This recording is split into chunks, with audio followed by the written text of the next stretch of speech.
Half কিকি start.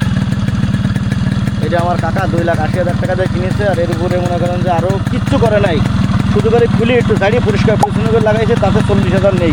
Hello, আসসালামু আলাইকুম রহমতুল্লাহি বারকাতু। হ্যালো এভরিয়ান, দেখতে পাচ্ছেন আসলে এটা জাপানি RX, এটা আমি এখন চালাবো। এখনও এই গাড়িটার অরিজিনাল কালার এবং অরিজিনাল রিম টিম সব কিছুই রাখছি, সেটা আসলে বলা বাহুল্য। তো আপনাদেরকে একটু রাইড করে বাইকটা দেখানোর চেষ্টা করব। তার আগে ওভারঅল একটু বাইকের লুকিংটা আপনাদের সাথে দেখানোর চেষ্টা করি। সম্মানিত ভিউয়ার্স, এই জাপানি RX-টা আসলে একবারে লাস্ট মডেল। এইটার কালারটা দেখেন আপনারা, যে কালারটা এখনও নিখুঁত এবং অরিজিনাল। আপনার মনোগ্রামের যে কালারটা, আসলে মনোগ্রামের যে কালার এখনও সেম অরিজিনালই আছে। এবং এই হচ্ছে আপনার ট্যাঙ্কের জয়েন্ট, এই জয়েন্টটা হচ্ছে মূলত আসলে অরিজিনাল জাপানি, সেটা বোঝা যায় যে অরিজিনাল কালারটা আছে।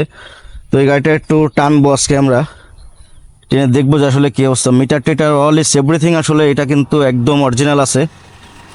এই মাঠগাটটা, এইটার আবার একটু ঝামেলা আছে, এই জায়গায় পচা রোগ হয়, তো যার কারণে এই মাঠগাটটা কিন্তু পুনরায় আবার রিইনস্টল করা হয়েছে। মাঠগাটটার ভিতরে দেখেন আমার চেহারা দেখা যাচ্ছে মাঠগাটের মধ্যে, যে এত নিখুঁত। 18,500 টাকা বর্তমান দাম। তো এটা জাপানি RX যারা চালায়, এসব পাগল লোকজন ছাড়া আসলে কিন্তু এইসব কেনার মতো অপশন নাই।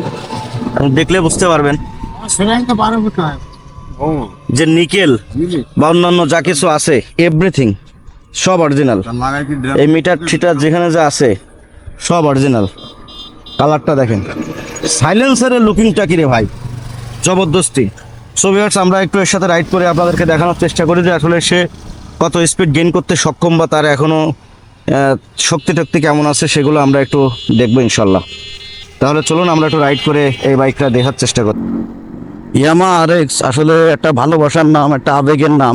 এই চকলেট কালারের এই যে বাইকটা আমি চালাচ্ছি, এখনো যে পিক আপ, খাড়া পিক আপ, এটা মানে আপনারা না চালাইলে বুঝতে পারবেন না। বাইকটা অরিজিনাল কালার আছে, অল ইজ এভরিথিং, সব জিনিসপত্র অ্যাকুরেট আছে।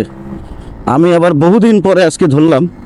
আসলে টু স্ট্রোক বাইক যারা রেগুলার চালায় তাদের ব্যাপারটা আলাদা, কিন্তু হঠাৎ করে আপনি 4 স্ট্রোক চালাইতে চালাইতে যদি হচ্ছে 2 স্ট্রোক চালান, তাহলে সেই ক্ষেত্রে একটু ভ্রান্তি লাগবে আপনার। আমি তো হাফ কেকে স্টার্ট করে দিছি, কারণ আমার এটার অভ্যাস আছে এই কারণে।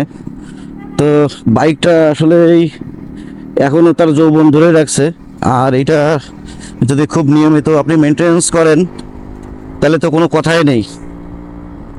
এইটার যে গেট আপ আর যে কোপ, আপনারা আওয়াজটা শুনতে পাচ্ছেন হয়তো, বা আওয়াজটা সেই লেভেলের, এত টানার মতো সুযোগ পাচ্ছি না শহরের মধ্যে। যদিও RX 115 এটা একটা জাপানিজ কোম্পানির বাইক, আজ থেকে 40 বছর আগে আসলে জাপান প্রোডাকশন করছে।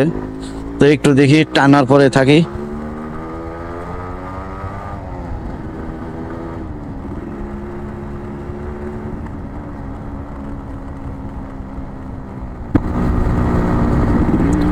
চল্লিশ বছর পরেও আসলে তার কোনো জৌল সারায়নি। আমি যে বাইকটা টানতেছি, টানের সাথে সাথে 60-80 দেখেন অবস্থা। কম নেই কাকা, তোমার গাড়িটা একটু কুফা বা সামনে যায় আরো ডাইনে না বামে? ভাই ভাই তোমার গাড়ি এখন কুপা কি হবে কাকা? ফুল করে খালি ঘুরতে হবে গাড়ি নিয়ে।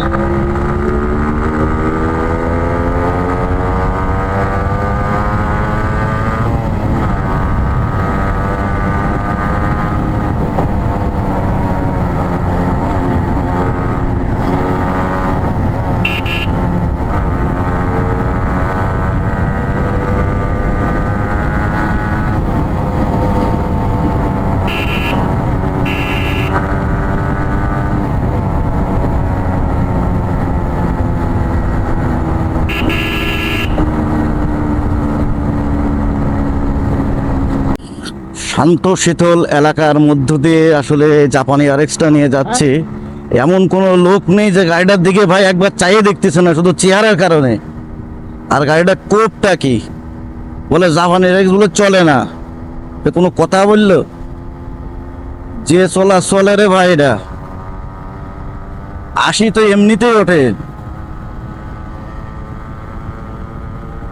আরো তো প্লিয়ন নিয়ে 100 উঠানো কঠিন ব্যাপার। 90 উঠছে অলরেডি। জাপানি আরএক্স আসলে কেন মানুষ এত প্রেমের, এর আওয়াজটা কি কঠিন আওয়াজ, কঠিন।